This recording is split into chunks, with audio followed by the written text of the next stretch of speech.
Millian liberalism takes the approach that tolerance should be promoted.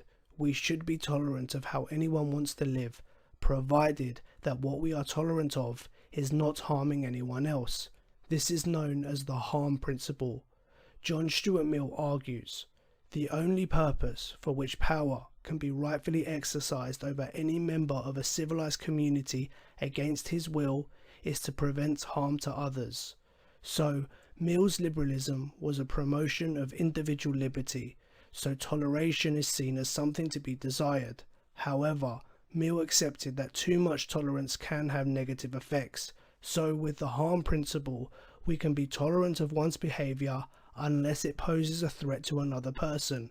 So things like theft or murder, these acts clearly cause harm and will not be allowed. Okay, so we can be intolerant to the actions that cause harm to others, I understand, but even with the harm principle, toleration can still run into its own contradictions. How so? Think of driving, for example. Driving cars has harmed a lot of people. It's killed many people over the years through car crashes and people getting run over.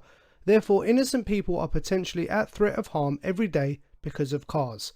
Does this mean we should not tolerate people driving? Should we ban the use of cars? I don't see this as a problem. Sure, people driving cars does harm some people, but overall it's a benefit to society, so I don't really think it violates the harm principle.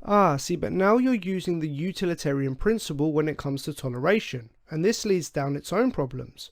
Should we then tolerate something if it brings harm just as long as it brings more good?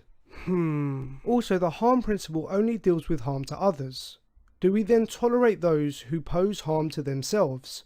Should tolerance allow the self-destruction of the individual? I wouldn't like to see an individual destroy themselves. We are humans, we make mistakes, so I feel something should be in place to protect people from themselves. Exactly. Maybe the harm principle can be expanded to harm to the individual as well as others, so we do not tolerate actions that could harm the individual as well. Well, now we must be careful because we could start unnecessarily interfering in people's lives because we perceive their actions as harmful to themselves. This can lead to the curbing of individual freedoms and liberty and ultimately an intolerant society. How so?